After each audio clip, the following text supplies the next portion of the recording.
Well, hi there, guys. This is Noob DM Ariel. Um, Welcome back to my YouTube channel.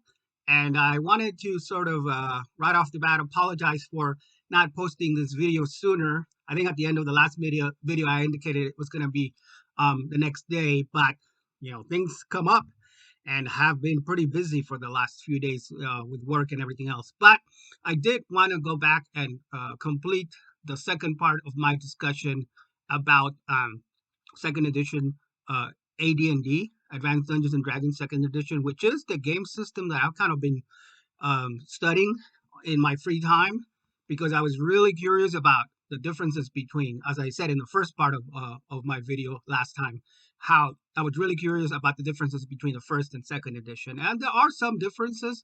Some of them are very small, and some of them are a little bit more significant. But I also mentioned that I am playing in a fifth edition campaign currently on Wednesday nights at our local hobby shop, and I'm really enjoying that. And I wanted to say that I kind of may have sounded as though I was down on the new system or as though I wasn't really enjoying or really didn't like fifth edition all that much or playing in a fifth edition campaign.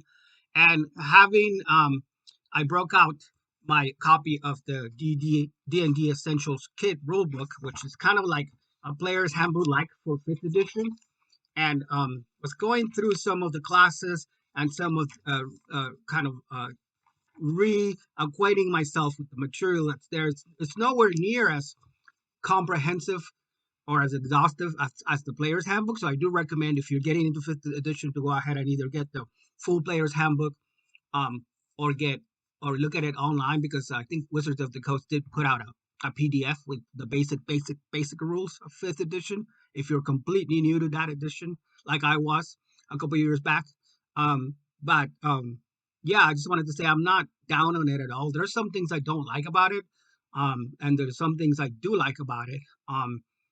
The combat system, I think, was probably a little bit more detailed in previous editions. I kind of enjoyed the AD&D combat system more than um, the fifth edition rules, but it's fine. I mean, for what it is, you can get a lot out of it. And if, like I've said a million times, if you have the right DM running the show, you're still gonna enjoy yourselves. And I do like um, some of the mechanics. I'm not gonna like some of the mechanics are not as complex as Advanced Dungeons and Dragons, but I do like some of the things that they do in terms of tying the abilities to the different like saving throws, for example, tying abilities to like the different type of um, uh, saving throws, um, just you know those type of mechanics, saving throws, spells, how the spells actually, how you can counter the spells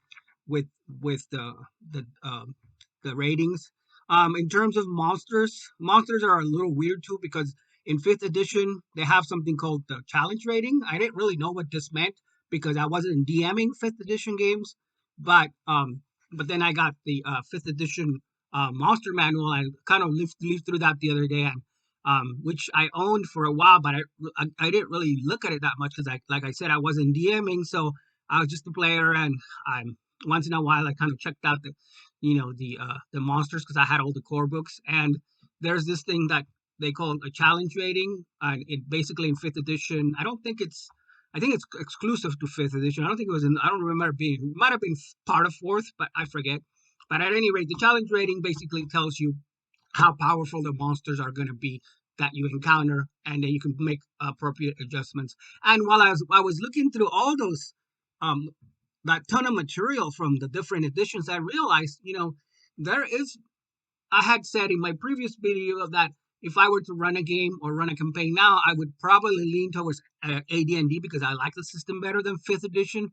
But there's nothing really preventing a game master or a dungeon master or anybody involved with running a campaign from incorporating the rules that you like from the previous edition. Basically, that's what 5e is, and I think that's why it's been so popular or so widely accepted, is because they take a little bit of each, the good things about each edition, and then they expand on it. It's sort of a mixed bag, but it's in a good way.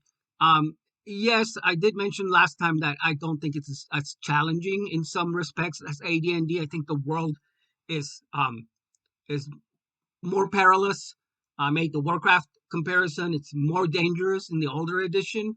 But again, this is truly subjective. Maybe you have a game master that makes it really, really hard to level, or changes the rules of character progression, or adopts some of the old scaling or experience bonuses to their fifth edition campaign. I don't know. There's nothing preventing a game master from doing that. So that's one way to overcome that. Um, so yeah, I'm gonna go into uh, time permitting some specific examples of what I mean by when I say that I think the older edition or second edition or advanced Dungeons and Dragons was the world or the universe was a lot tougher or a lot more dangerous or perilous than what we have in fifth edition. I touched upon that a little bit earlier in the earlier video, but I will give you some concrete examples so that you see what I mean.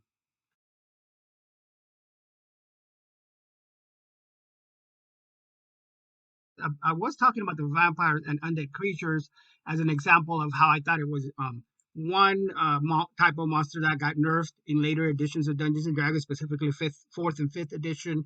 And I was curious about what the book, the fifth edition monster manual, had to say about the undead or vampires, specifically. And they were still, don't get me wrong, they're still a formidable type of opponent. I mean, if you run into an undead creature of any kind, a vampire specifically, is no joke. They do have 100, according to the book, 144 hit points, and some of their powers are pretty awesome. Like they have the ability to spider climb, going up and down buildings. They do have for their actions, they can do multi attacks, unarmed strike. They bite, and obviously, and they can charm. And then for legendary actions, they can do an unarmed strike. Um, and the vampire can make one unarmed strike and bite for. It'll cost two actions, but they can bite and bite attack. And what else? Oh, here's the white. So the white is also an undead. White is on page 300 of the Fifth Edition Monster Manual, and it has 45 hit points, but it does have also a multi attack, and it has a life drain. So you can drain your life. Um, uh, a humanoid slain by this attack will rise later as a zombie under the White's control, which is pretty terrifying. Um, but it does do necrotic damage, and so the player character has to roll on a DC 13 Constitution saving throw, or the hit points are reduced. So it's still not as terrifying as first edition because the AD&D counterpart will drain your levels, and there's no going back. I think, and then when in terms of a vampire, you die and the vampire will take over. If it turns you, if you get turned, then the cleric's not going to help you. You're pretty much done. The dungeon master will take control of your character and he'll be a vampire. I think the only way you can get out of it is by having like some magic interference, like a wish spell. But other than that, your character's pretty much done at that point.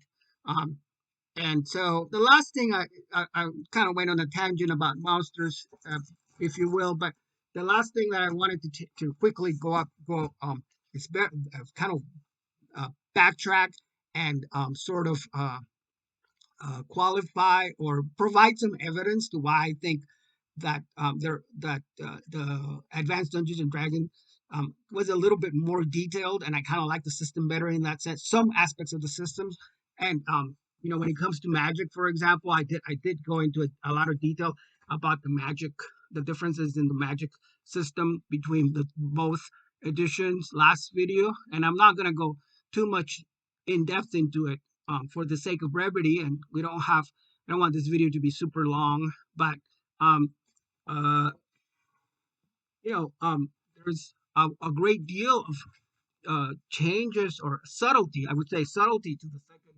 edition magic system to the point where we talked about the level progressions where all the classes level at different stages or at different ways. They have all these tables where they have experience experience progression. And I will say that going back and taking a second look at the fifth edition Magic, they do have some good things in the fifth edition Magic system, such as the casting spells are still there, um, but they don't have a. I don't think there's a. They still don't have. Somebody can correct me if I'm wrong, but I don't think they have any way to miss your to have a spell failures. So second edition had spell failures, so failure. So it wasn't guaranteed that your spell was going to work every single time. And you basically rolled the percentage dice. I think it was percentile dice, or rolled on a d20. I forget which, but it would tell you the chances of your spell. Like you could cast a spell, but wouldn't go off half the time, or some of the time if you roll, depending on the roll. Whereas I was playing the cleric on fifth edition, and you could do zoom zap, you know, spell after spell, and they pretty much all went off as long as you had the components, which you usually do, and you hold a symbol. Um, and But there was no. It's so almost like overpowered in the sense that the cleric has the war domain cleric, as I mentioned before, has more spells than you get in the early levels of second edition or AD&D versus fifth edition. But also you have your divinity at second level in fifth edition. The cleric gets the divinity where they can use their power from whatever god they chose. In this case, the god of war. If you're doing the war domain, um, and you can like have a very powerful melee attack in addition to the spells. There's some other changes that are in the original text. Let me see if I can locate one really quickly. Um, I know that for the fighters and for some of the paladins and some of the other warrior type classes, they call them warrior category in second edition. It was really cool to have henchmen and followers. You could set up a castle and get the henchmen. And I don't know if that's something that you can do in the later editions. Um, And the one thing I will say that I don't like about second edition is that doesn't make sense to me is the level, and I do like that they changed that part of the mechanic.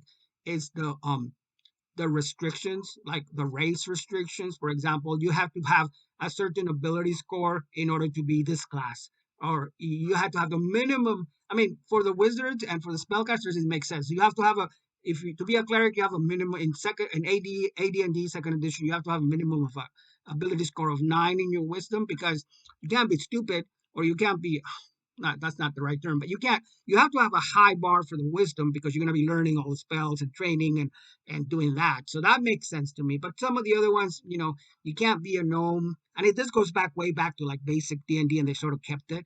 You can't be like a gnome and do and be this a specific class. And now that I think about it, when you play MMOs like Warcraft and you play like EverQuest, which I've been playing of late, again, those there are some class restrictions too, like you can't really be a certain class if you are a specific race. But I think fifth edition does away with a lot of those restrictions that don't really make sense. I mean, if you want to play a um a specific race that's a paladin, or you want to be a warlock, but you also want to be a specific race, there's all kinds of more racial and class combinations, which I think is good because it gives you more variety and it engages the players more.